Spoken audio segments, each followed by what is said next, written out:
Hello everyone, this is Subhajit Ghosh. আমরা এখন আছি জেনপাসের ওয়েবসাইটে। তোমরা অনেকেই এখন সিট অ্যালটমেন্ট রেজাল্ট রাউন্ড 1 দেখেছো এবং সেখানে দেখেছো যে যাদের অ্যালটমেন্ট হয়েছে তারা দেখেছো যে অ্যালটমেন্ট হয়েছে এবং সেখানে গিয়ে সিট অ্যাকসেপ্টেন্স ফি পেমেন্ট করতে হচ্ছে এবং সেখানে 3টে স্টেপ পরপর আছে। সিট অ্যাকসেপ্টেন্স প্রথমে দেখা অ্যালটমেন্ট হয়েছে কিনা, তারপর সিট অ্যাকসেপ্টেন্স ফি করা এবং থার্ড স্টেপ হচ্ছে তারপর তোমাদের যে অ্যালটমেন্ট লেটার সেটা ডাউনলোড করা। সেগুলো ইনকমপ্লিট লেখা আছে, সেগুলো এই 3টে প্রসেস পরপর হয়ে গেলে সেটা কমপ্লিটেড করে 3টে গ্রিন কালারের লেখা এসে যাবে পরপর। সেটা হলেই তোমাদের সমস্ত কিছু আপাতত ফার্স্ট রাউন্ডের মতো শেষ।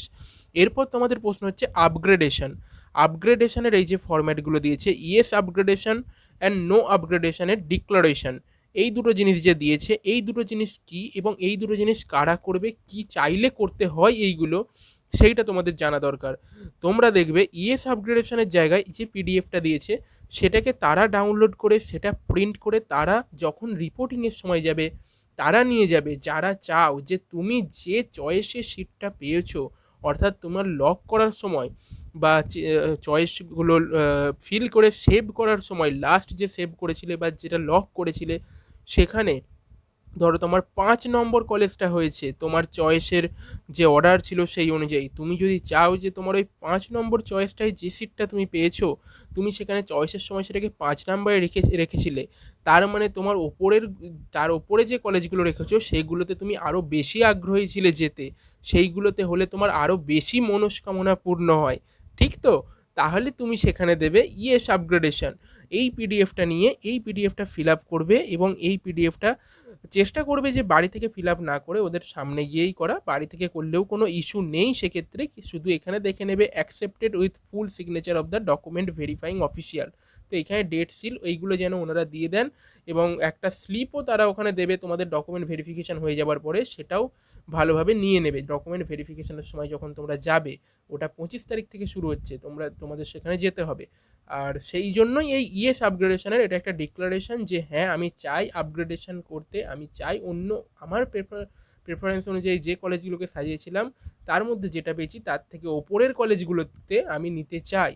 তখন তোমাকে সেকেন্ড রাউন্ডে এরা কাউন্সিলিংয়ের থ্রু দিয়ে চেষ্টা করবে যে যদি কোনো সিট এমন থেকে থাকে যেটা আমরা ফার্স্ট রাউন্ডে অন্য স্টুডেন্টকে দিয়েছিলাম তোমার প্রেফারেন্স অনুযায়ী, ধরো 5 নম্বরের কলেজটা তুমি পেয়েছো, ওপরে তোমার 2-3 নাম্বার বা 4 নম্বরের কলেজগুলিতে কেউ ফার্স্ট রাউন্ডে অ্যালট হয়েছে, এবার তারা রিপোর্টিংয়ে গেল না, তাহলে সেই সিটগুলো ভ্যাকেন্ট থাকলো, তো সেই সিটগুলোকে তোমাকে আপগ্রেড করে সেখানে পৌঁছানোর চেষ্টা করবে তারা। এক্ষেত্রে ইএস আপগ্রেডেশন দেবে ওখানে, ইএস আপগ্রেডেশনের এই পিডিএফটা। আর নো আপগ্রেডেশন মানে, আর দেখো এই 30শে অক্টোবর সকাল 10টা থেকে রাত 12টা অবধি তোমাদের নিট 2022 বা নিট 2023কে উপলক্ষ করে তাদের প্রিপারেশন স্ট্র্যাটেজি কেমন হওয়া উচিত, বা যাদের ভালো র্যাঙ্ক হয়েছে তাদের কাউন্সেলিং কীভাবে করা উচিত, এবং যারা আগামী দিনে এক্সাম দিতে চলেছো তাদের একাডেমিক প্ল্যানিং কী হওয়া উচিত, এই সমস্ত কিছু নিয়ে একটা একটা করে সেশন তোমাদের চলবে আনএকাডেমিতে। তো সেখানে তোমরা নিচে ডিসক্রিপশন বক্সে লিঙ্ক দেওয়া আছে, এই ইম্পর্টেন্ট সেশনগুলো ফ্রিতে পাওয়ার জন্য SG200 কোড ইউজ করে তোমরা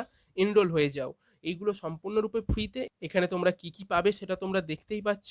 এছাড়া এখানে টপার এবং এডুকেটার এমন যারা আছে তারাই তোমাদের কাছে মেনলি এই সেশনগুলো নেবে যেগুলো ফ্রিতে আছে। আর টাইম ম্যানেজমেন্টের ওপর কী কী টপিক কভার হবে, time table, subject wise strategy for last few months, shall I take drop year, এইরকম সমস্ত ইম্পর্টেন্ট টপিকগুলো নিয়ে তোমাদের সাথে এই সেশনগুলিতে ডিসকাশন হবে। কী কী টপিক নিয়ে হবে সেগুলো তোমরা স্ক্রিনে দেখতে পাচ্ছ। আর যদি কেউ চাও যে এখনই সাবস্ক্রিপশন নিয়ে শুরু করতে প্রিপারেশন, ওয়েল অ্যান্ড গুড, তোমরা SG200 কোডটা as a referral code use করবে, তাতে 10% ডিসকাউন্ট যেমন পাবে তেমনভাবে আগামী দিনে যদি কোনো রকম টেকনিক্যাল প্রবলেম হয় সেক্ষেত্রে আমাকে অ্যাপ্রোচ করলে আমি সেটার সলিউশন দিতে পারবো। আর এখানে তোমরা জানো যে কি কি সুবিধা আছে কি কি অসুবিধা আছে আনএকাডেমি প্লাস এবং আইকনিকের। আর 20 অক্টোবর থেকে এই সুপার অ্যাচিভার্স ব্যাচ 2.0 লঞ্চ হচ্ছে, আর সামার্থ 3.0 ব্যাচ নিট 2022কে উপলক্ষ করে 22 অক্টোবর থেকে লঞ্চ হচ্ছে। তো এইটা হচ্ছে one of the best time যখন তুমি সাবস্ক্রিপশন নিয়ে এই সমস্ত ব্যাচগুলোতে শুরু থেকে জুড়ে থেকে পড়াশোনা শুরু করতে পারো। তুমি চাও না কোনো আপগ্রেড করতে, কোনো আর কিছু চাও না, তুমি যেটাই পেয়েছো সেটাতেই তুমি খুশি, তুমি সেখানেই থাকতে চাও। অথবা যারা ফার্স্ট চয়েস যেটা দিয়েছিলে একেবারে প্রথম চয়েস, তাদের সেক্ষেত্রে ম্যান্ডেটারি যে তারা নো আপগ্রেডেশনের এই যে প্রোফর্মাটা বা ডিক্লারেশনটা সেইটা ফিল আপ করে যেন নিয়ে যায় সেখানে, কারণ তাদের আর 1 নম্বরের উপরে তো কিছু কলেজ নেই যে তার মনস্কামনা পূর্ণ হয়নি এখনও, সেটা তো বলা চলে না, সেই জন্য তারা সেক্ষেত্রে নো আপগ্রেডেশনের ওটা নিয়ে যাবে।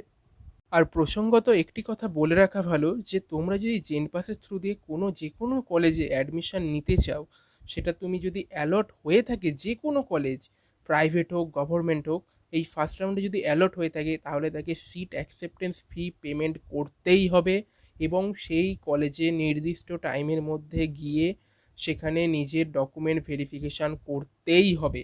যদি কেউ এই দুটোর যে কোনো একটিও যদি মিস করে যাও তাহলে সে ফার্দার সেকেন্ড রাউন্ডে পার্টিসিপেট করতে পারবে না, বা সেকেন্ড রাউন্ডে নতুন করে চয়েস ফিলিংয়ের কোনো জায়গা পাবে না।